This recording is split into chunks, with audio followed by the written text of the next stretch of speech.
العلم هو النور الهادي والمفتاح لكل الخير من يرد الله به خيرا. الحمد لله رب العالمين والصلاة والسلام على سيد الأنبياء والمرسلين سيدنا محمد وآله وصحبه أجمعين. طلب عزیز، آج ہم حدیث نمبر 59 سے اپنے درس کا آغاز کر رہے ہیں. بسم اللہ الرحمن الرحیم. وعن ابی ہریرہ رضی اللہ تعالی عنہ قال قال رسول اللہ صلی اللہ علیہ وسلم. حضرت ابو ہریرہ رضی اللہ تعالی عنہ سے روایت ہے کہ رسول اللہ صلی اللہ علیہ وسلم نے فرمایا: من توضأ فأحسن الوضوء، جس شخص نے اچھی طرح وضو کیا، ثم أتى الجمعة، پھر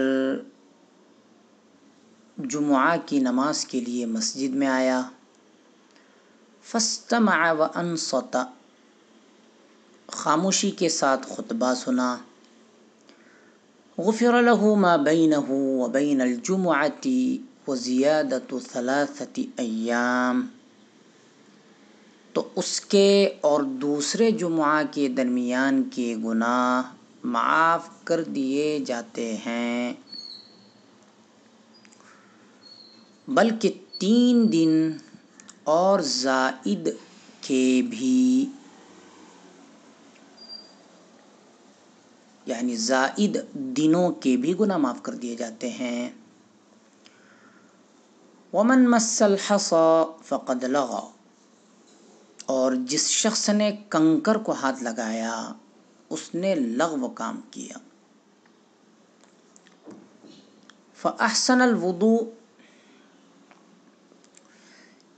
اس جملے میں وضو کو اس کے سنن و آداب کے ساتھ کرنے کی ترغیب دی جا رہی ہے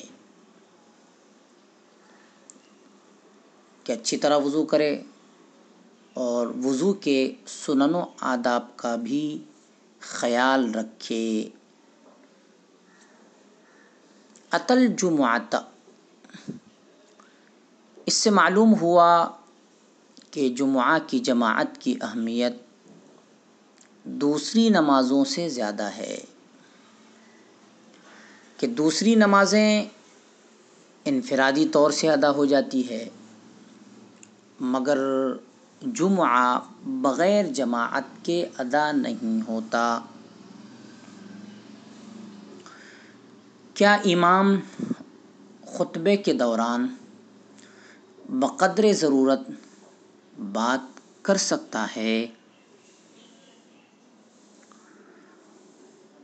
فاستمع وانصت، خاموشی کے ساتھ خطبہ سننا امام ابو حنیفہ رحمۃ اللہ علیہ کے نزدیک ضروری ہے.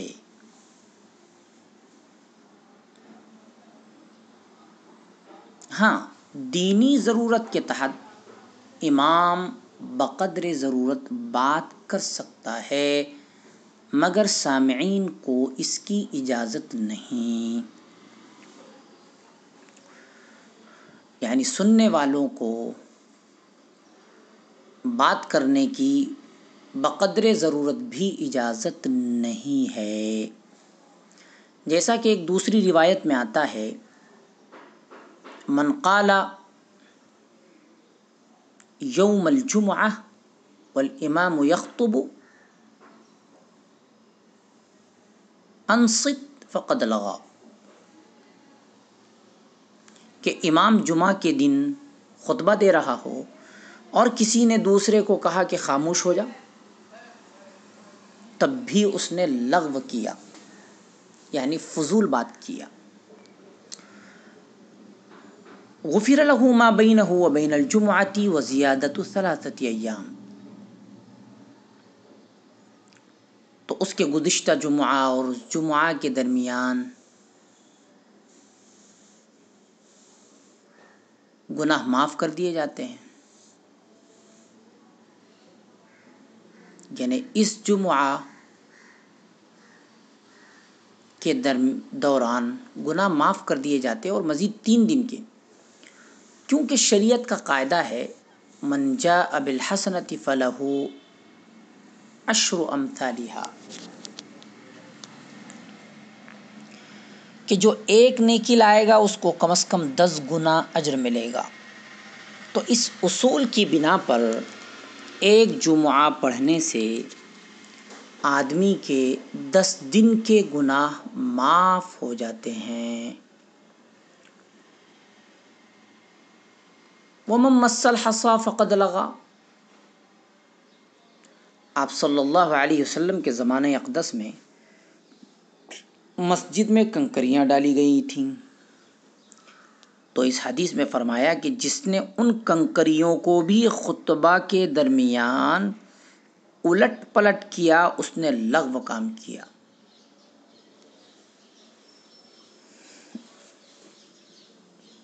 تو لغو کام کرنا مراد ہے،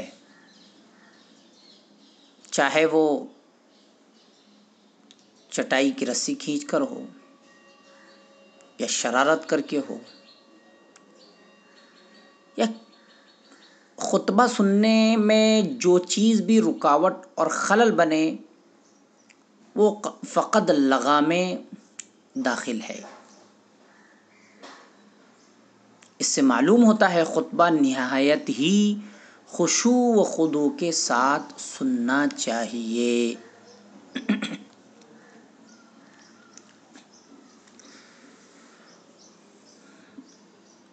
آگے ہم پڑھ رہے ہیں وعن ابی ہریرہ رضی اللہ تعالی عنہ ان رسول اللہ صلی اللہ علیہ وسلم قال. حضرت ابو ہریرہ رضی اللہ تعالی عنہ سے روایت ہے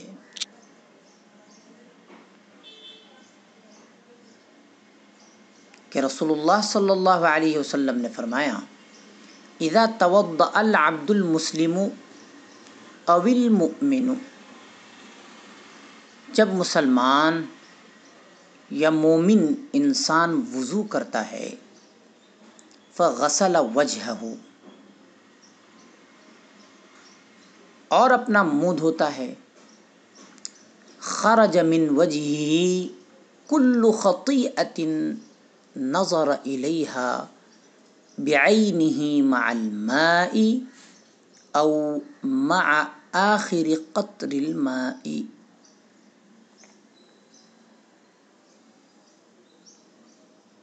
تو اس کے منہ سے وہ تمام گناہ جو اس کی بری نظر سے سرزد ہوئے پانی کے ساتھ یا پانی کے آخری قطرے کے ساتھ نکل جاتے ہیں.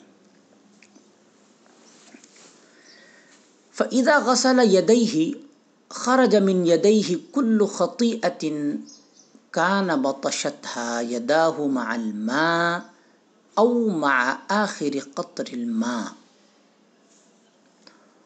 اور وہ جب اپنے ہاتھوں کو دھوتا ہے تو اس کے ہاتھوں سے وہ گناہ جو ہاتھ کے ساتھ پکڑنے سے سرزد ہوئے پانی کے ساتھ یا پانی کے آخری قطرے کے ساتھ نکل جاتے ہیں.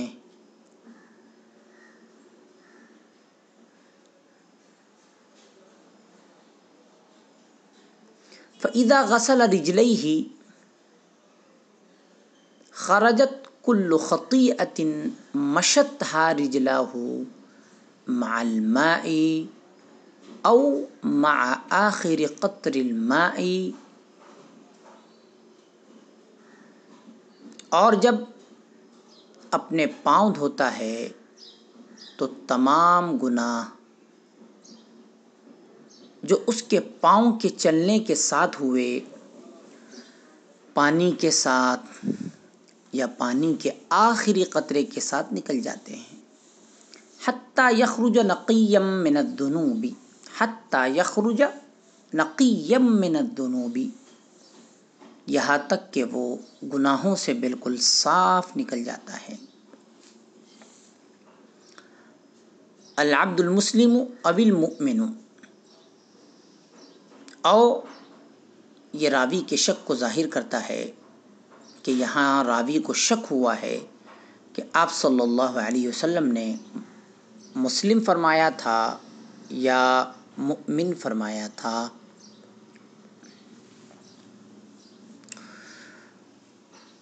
وضو کرنے سے گناہوں کا اثر ختم ہو جاتا ہے۔ قاضی ابو بکر ابن عربی رحمہ اللہ فرماتے ہیں کہ تمام گناہ معاف ہو جاتے ہیں۔ خرج من وجہہ کل خطیئۃ کی تقدیری عبارت یوں ہے، خرج من وجہہ اثر کل خطیئہ، کہ گناہ کا جو اثر تھا وہ ختم ہو جاتا ہے۔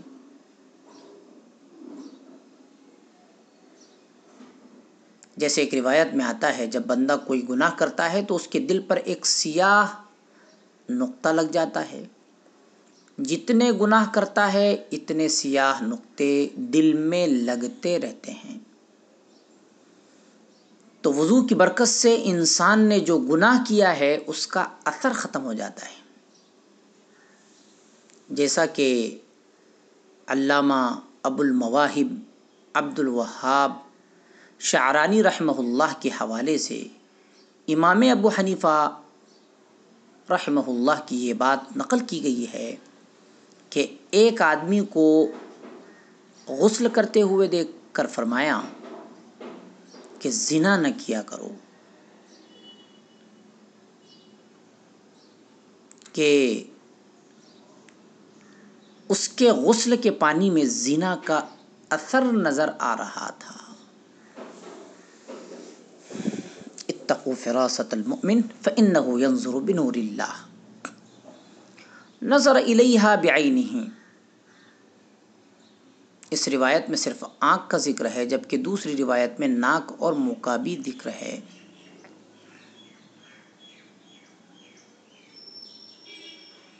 کیا وضو سے صغائر اور کبائر یعنی چھوٹے اور بڑے دونوں قسم کے گناہوں سے وضو کرنے والے کو صاف کر دیا جاتا ہے؟ یعنی وضو کرنے والے کے ہر طرح کے گناہ معاف ہو جاتے ہیں؟ امام نووی رحمہ اللہ فرماتے ہیں کہ وضو وغیرہ سے صغائر گناہ معاف ہوتے ہیں، چھوٹے گناہ نہ کہ کبائر، بڑے بڑے گناہ، کیونکہ ان کے لیے توبہ شرط ہے۔ بعض علماء رحمہ اللہ نے اس کے کئی جوابات اور بھی دیے ہیں۔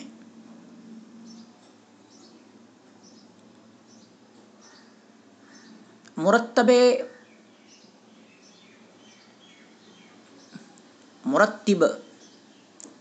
کوكب الدری، الکوكب الدری کے مرتب فرماتے ہیں مراد یہاں پر صغائر ہیں، کیونکہ کبائر بغیر توبہ کے معاف نہیں ہوتے۔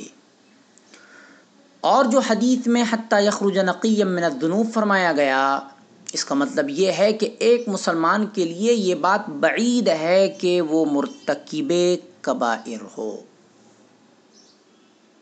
اگر اس سے کبیرہ گناہ ہو جاتا ہے تو جب تک وہ توبہ نہ کرے اس کو چین نہیں آتا۔ یہی جواب شیخ الہند رحمہ اللہ سے بھی نقل کیا گیا ہے۔ اس حدیث میں لفظ عبد کا ذکر ممکن ہے،